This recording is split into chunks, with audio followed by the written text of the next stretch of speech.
দান হিসেবে দেওয়া, দান করা। এক্ষেত্রে আমরা যে অ্যাপ্রোপ্রিয়েট প্রিপোজিশনটি পড়বো সেটি হচ্ছে কন্ট্রিবিউট টু। শিক্ষার্থী খেয়াল করবেন, দান হিসেবে দেওয়া, দান করার ক্ষেত্রে যে অ্যাপ্রোপ্রিয়েট প্রিপোজিশনটি আমরা পড়বো সেটি হচ্ছে কন্ট্রিবিউট টু। আবার বলছি, দান হিসেবে দেওয়া, দান করার ক্ষেত্রে আমরা যে অ্যাপ্রোপ্রিয়েট প্রিপোজিশনটি পড়বো সেটি হচ্ছে কন্ট্রিবিউট টু। শিক্ষার্থী খেয়াল করবেন, নিয়ন্ত্রণ, জীবনে আপনার নিয়ন্ত্রণ করতে হবে আপনার জীবনের প্রতি। বিকজ হচ্ছে আপনার নিজের জীবনে যদি আপনার নিয়ন্ত্রণ না আসে, তাহলে কিন্তু আপনি যে লক্ষ্য নিয়ে আগাচ্ছেন, এই যে চাকরি পড়াশোনা, এই লক্ষ্য কিন্তু অর্জন করতে পারবেন না। নিজেকে নিয়ন্ত্রণ করতে হবে সব থেকে আগে। কারণ আমরা ফোন দেখে সময় নষ্ট করি, রিলস দেখে সময় নষ্ট করি, নানা কাজে সময় নষ্ট করি। তো এই সময় নষ্টটাকে নিয়ন্ত্রণ করতে হবে। নিতান্তই যদি আপনি নিজেকে নিয়ন্ত্রণ করতে না পারেন, তাহলে এই ধরনের শিক্ষামূলক যে ভিডিওগুলো আছে সেগুলো দেখবেন। সেক্ষেত্রে খেয়াল করবেন, এই নিয়ন্ত্রণের ক্ষেত্রে আপনি যে প্রিপোজিশনটি পড়বেন সেটি হচ্ছে কন্ট্রোল ওভার।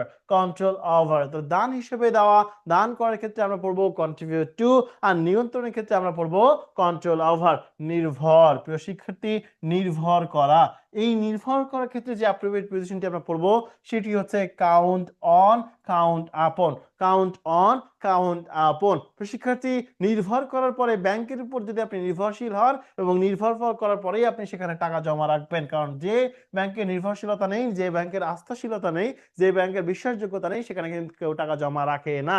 আর এই জমা হওয়া, জমা রাখার ক্ষেত্রে আমরা যে অ্যাপ্রোপ্রিয়েট পজিশনটি পড়বো সেটি হচ্ছে credit to. Credit to, credit to.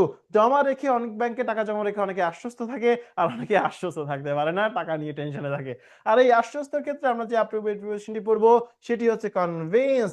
Convince of, convince of, convince of, convince of, convince of.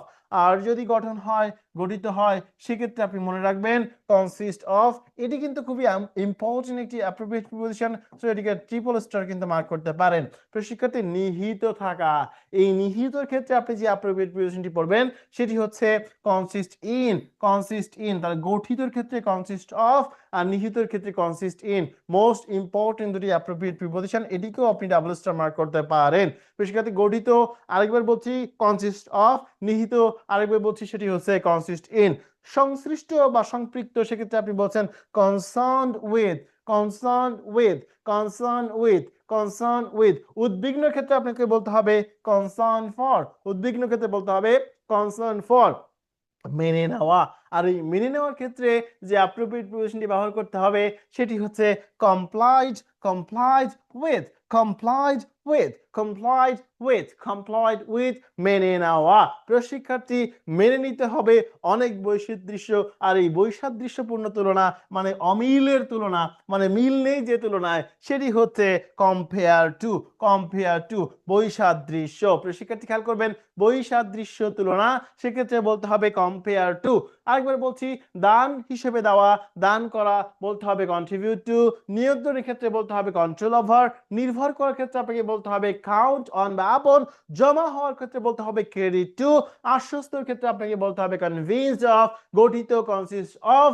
আর যদি বলেন নিহিত, তাহলে কনসিস্ট ইন। প্রিয় শিক্ষার্থী, আপনার যদি থাকে কোনো সংশ্লিষ্টতা, তাহলে আপনি বলবেন কনসার্ন উইথ। আর যদি থাকেন আপনি উদ্বিগ্ন, তাহলে বলবেন কনসার্ন ফর।